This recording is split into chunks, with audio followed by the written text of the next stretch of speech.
Non mais sérieux là, tu crois vraiment qu'on va parler de cuisine? Allez viens suis-moi, c'est par là. Donc laisse-moi te raconter une petite histoire, d'accord? Alors, c'était lors de mon initiation. À cette époque-là, j'avais 24 ans, tu vois. Donc 24 ans, aujourd'hui j'en ai 48. Et ce qui s'est passé, eh bien c'est incroyable. Donc, on était à la maison, tout simplement. Et celui qui m'initiait, il habitait chez moi à l'époque, je l'hébergeais. Et ce qu'il y avait, c'est qu'il m'a demandé, un soir en pleine nuit, il me lève et il me dit « Demain, tu ne vas pas travailler ». En sachant que j'avais un poste de responsabilité et que ce poste de responsabilité m'obligeait à tenir compte du travail quotidien, en sachant que j'avais un CDI, donc un poste responsabilité CDI. Cela demande bien sûr des choses à remplir comme fonction dans la société. Et ben c'est ce que je faisais à cette époque-là. Et voilà que cette personne me demande de pas aller bosser comme ça et par-dessus le marché. Et il me dit bah tu diras rien à personne, ni à ta famille, ni au travail, ni à qui que ce soit. Tu me suis et tu te tais. Bon, ça se passe en pleine nuit. Moi, je dis, bon, on verra ça demain matin quand je me lève. Donc, je me lève le matin, très tôt, parce que j'ai l'habitude de me lever très tôt pour me préparer. Et il vient me revoir et puis il me dit, bon, t'es prêt? On y va tout de suite. Sachant que il était très, très, très tôt. Et dans ma tête, j'étais pas du tout préparé. Parce que je pensais que c'était vraiment... voilà, il le disait en l'air, comme ça, et sans plus. Donc, on y va. Je le suis, je préviens personne, je m'absente de la société, ça a duré 4 jours comme ça, vraiment c'est où es-tu, que fais-tu, m'entends-tu? Personne n'avait de mes nouvelles, inquiétude totale, bien sûr. Pour moi, ça travaillait énormément dans ma tête. Premièrement pour moi, à cause du poste de responsabilité, qu'est-ce qu'ils vont dire et tout ceci, mais aussi mes amis, ma famille, et ainsi de suite, parce que ça trottine dans ma tête. Donc il est très tôt, on se promène comme ça, et direction Paris. Bon, moi j'habitais pas très loin de Paris, j'habitais à cette époque-là vraiment très proche, et on se dirige vers Paris. Et on prend le métro et on descend à une station bien précise. C'est la station Gare du Nord, Gare de l'Est. On descend là. Je vais prendre la ligne 5 et 7 à Gare de l'Est pour ceux qui connaissent. Et tout ceci a son importance pour la suite. Tu crois, il va se passer quoi là? Quelque chose d'important. Oui, quelque chose d'important, c'est là le sens où je veux en venir, mon cher ami. Ce qui se passe donc, qu'est-ce qu'il y a?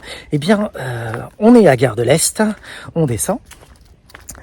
Et bizarrement, je marche. Lui, il est à quelques distances de moi, donc il est en avance par rapport à moi. Moi, je marche derrière lui. Ça se passe comme ça, l'histoire. Et ce qu'il y a, c'est en marchant derrière lui, une personne située à ma gauche, juste là, mais pas là, bien sûr, il faut imaginer, mon cher ami.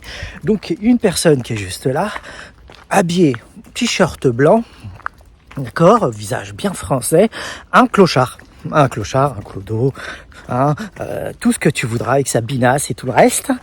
Et je me tourne vers lui. Bonjour monsieur. Mais je me tourne vers lui juste parce que il est là, c'est tout quoi. Et voilà que ce monsieur commence à me parler. Et ce qu'il est perturbant. Parce que la première chose qu'il fait, c'est d'une part, il me parle en arabe. J'ai pas une visage d'arabe si t'as bien vu mon visage. Et deuxième chose, ce qu'il dit porte sens parce qu'il me dit quelque chose concernant ma vie.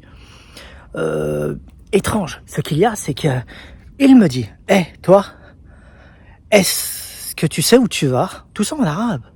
Et il commence à se lever, le mister. Il commence à se lever. Moi, je suis super choqué à ce moment-là parce que... Mais qu'est-ce qu'il me veut, le clochard? Comment il sait que je parle arabe? Comment il sait? Enfin, voilà, ça fait tilt dans ma tête. Et ce qu'il fait après, c'est qu'il se lève il vient me voir, une distance, voilà, juste là, quoi. Et il me parle en arabe et il me dit,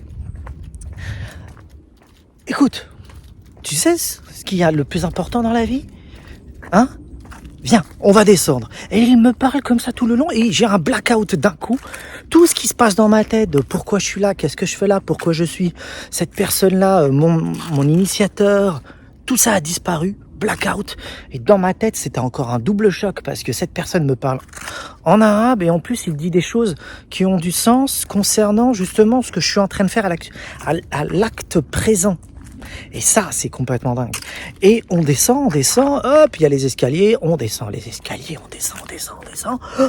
On va jusqu'où comme ça? Bah, la ligne 5 et 7. Très bien, on va prendre l'RER, on va prendre là-bas. Et pendant ce moment-là, l'initiateur était parti, quoi. Enfin, il était parti nous observer au loin, comme ça. Comme s'il saisissait qu'il y avait un moment important qui était en train d'arriver. On est bien au petit matin, donc moi je suis juste l'initiateur, je sais pas du tout où il m'emmène, qu'est-ce qu'il veut de moi, qu'est-ce qui va se passer. Tout ce que je sais, c'est que pendant 4 jours, il m'a pas dit que ça allait durer 4 jours, mais ça a duré 4 jours. Pendant ces 4 journées-là, c'était hyper intense. Au niveau de la faim, au niveau de la souffrance, au niveau de l'endurance, au niveau, disons, des provocations pour qu'il puisse se passer quelque chose en moi, ça a été très très intense. Donc revenons à ce que nous dit ce petit monsieur-là. Hein? Qu'est-ce qu'il nous dit? Eh bien, il commence à me dire, en descendant, on est en bas, il se retourne, voilà. Et il se retourne comme ça, à une distance peut-être de 2 mètres. Il se retourne, il me montre son dos. Et pendant tout le long, il me parle, mais ça fait vraiment comme un espèce de blackout dans ma tête. Blackout, parce que j'étais choqué sur ce qui était en train d'arriver. C'était une rencontre bizarre, disons, et hors du commun. Parce que, comme je viens de te le dire, il me dit des choses qui ont du sens. Mais en plus, il me parle en arabe. Et en plus, il m'accompagne tout le long pour m'expliquer quelque chose sur ma vie. Et il se retourne à ce moment-là. Il me montre son dos, t-shirt blanc, faut pas l'oublier. Il a son petit t-shirt blanc. Il se retourne. Et qu'est-ce qu'il dit? Il dit, tiens, regarde derrière moi. D'accord? Imagine-toi la scène, hein. Regarde derrière moi. Moi, je suis là, à une distance de 2 mètres derrière lui, et je regarde. Et il me dit, est-ce que mon dos est sale, là? Cette phrase, bombe atomique. Une bombe atomique dans ma tête. Pour quelle raison? Parce que d'un coup, je comprends ce qui est en train d'arriver. Et d'un coup, je comprends ce qui vient d'arriver. Il est en train de parler de ce que j'ai laissé derrière moi. D'un coup, ça a fait tilt, comme une forme d'évidence, une fulguration mentale. Et cette fulguration et cet éclaircissement et évidence est devenu limpide en me disant, mais oui, mais c'est ce que je viens de laisser derrière moi. Et il me parle. Et après, je vois son dos qui est un peu sale. Je lui dis, oui, il est sale. Et puis, il se retourne vers moi et il rigole et il sourit. Tout ça en arabe. Et il me dit, ah, merci. Et il se casse. Il est parti comme il est apparu. J'étais tellement choqué que je sais même pas où il est allé. Et il est apparu clodo au début comme ça. Il est reparti clodo, je sais pas où il est allé.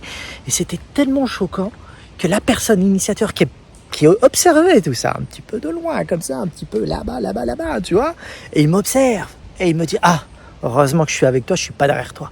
Paf, double évidence, mais oui, bien sûr, c'est tout ce que je suis en train de laisser derrière moi. C'est-à-dire que le moment précis, à cet instant précis, là, je suis en train d'abandonner la saleté.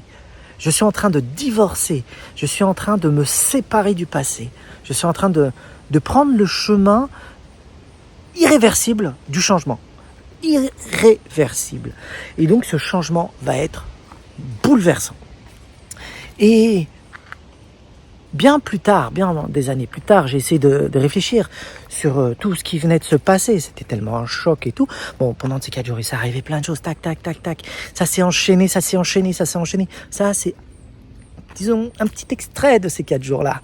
Hein, c'était vraiment l'impact, disons, de cette fulguration mentale, de cette chose qui était en train d'arriver. Et ce qu'il y a, j'ai essayé de réfléchir. Et plus tard, c'est devenu une évidence. Mais bien sûr, bien sûr, cette personne ne venait pas de ce monde. Je veux dire les choses de cette manière-là. Bizarrement, quand on marchait, il y avait du monde autour de nous, mais ces gens-là ne nous regardaient pas, ne nous observaient pas, comme si on était inexistants, comme si on n'existait pas. Et ce qu'il y a vraiment de perturbant, eh bien, c'était comme si on était dans une bulle, un espace hors du temps. Et c'est comme si on était entré dans une espèce de sphère. Et cette sphère, eh bien, elle est située hors de l'espace et du temps. Et voilà ce qui s'est passé. Voilà ce qui s'est passé. Et en plus, intimement, une conviction intimement, plus tard, hein, c'est en réflexion, cette chose ou cet être hors du temps était venu à ma rencontre pour me donner un message. Et cette rencontre-là, ce message-là, me concernant, sur le chemin que je suis en train de prendre, sur le contenu du message, sur la manière dont tout cela s'est passé, c'est une dimension, comme on pourrait l'appeler, angélique. Cet être ne venait pas d'ici, c'est vraiment comme un ange. Moi, je dis que c'est un ange, mais pas pour choquer les gens. Mais vraiment, c'est une rencontre comme si cet être angélique s'était habillé de chair pour venir à ma rencontre. Et c'est comme ça que j'ai pu le comprendre plus tard en me disant, mais oui, ça peut être que ça ne peut être que ça. L'évidence pour moi ne peut être que ça. Tu vois, donc, étrange, hein, vraiment. T'as pas encore compris pourquoi c'était Gare de l'Est? T'as pas encore compris pourquoi je parlais de la 7? Eh bien parce que il y avait des points cardinaux et tout ceci avait un sens dans l'expérience. Ça, c'est bien des années après que j'ai pu comprendre ça en analysant, en m'observant, essayer de comprendre. Mais bien sûr, Gare de l'Est, tout ceci s'est déroulé à Gare de l'Est parce que c'est le lieu où le soleil se lève. C'est un éveil, un réveil si tu veux, un endormissement. J'étais endormi comme monsieur tout le monde et on va me sortir de mon sommeil éternel comme la petite princesse qui est endormie là dans les bois, hein, comme ça, un genre de bois, tu vois. Et après, la ligne 7, tu vois très bien le symbole du 7. Bah oui, le 7 est partout. Si c'est une affaire de conscience, mais bien sûr c'est une affaire de conscience. Tu comprends ? Bizarre, hein. Tu crois pas aux anges? C'est pas grave, c'est pas le plus important. Cette histoire te paraît étrange? Tant mieux, parce que pour moi aussi, elle était bizarre. Donc, si je te raconte ça, c'est pas pour briller comme ça du tout. C'est pour faire réfléchir. Vous me connaissez peut-être. Si vous me connaissez pas, il serait peut-être temps. Je suis quelqu'un de très intellectuel, mental, réflexion, rationnel. Pas la rationalité qui se rétrécit comme ça, la rationalité qui s'ouvre sur l'infini. Mais une rencontre comme ça, comment peut-on le rationaliser? Comment peut-on le conscientiser, selon notre terme? C'est possible, hein, c'est possible, parce que les êtres dits supérieurs ou des êtres venant d'un autre monde infini, peut-être beaucoup plus lumineux que le nôtre, existent. Moi, j'en suis persuadé. Si t'en es pas persuadé, c'est parce que tu lis trop ou t'es trop dans la normalité. Mais cette vidéo, elle te sert juste à poser la question. Est-ce que c'est possible? Ok, pose-toi la question. Est-ce que c'est possible? Moi, je te dis que oui. Mais toi, est-ce que c'est possible? Bon, si t'as aimé des petits coms, partage, discute, ouvre-toi, partageons les expériences. Je vais agrémenter doucement cette nouvelle série de vidéos, hein, le journal d'un mystique des temps modernes, avec plein de petits exemples de cette nature-là, et pour juste toujours réfléchir. Merci à toi, je te dis à bientôt, et bye bye.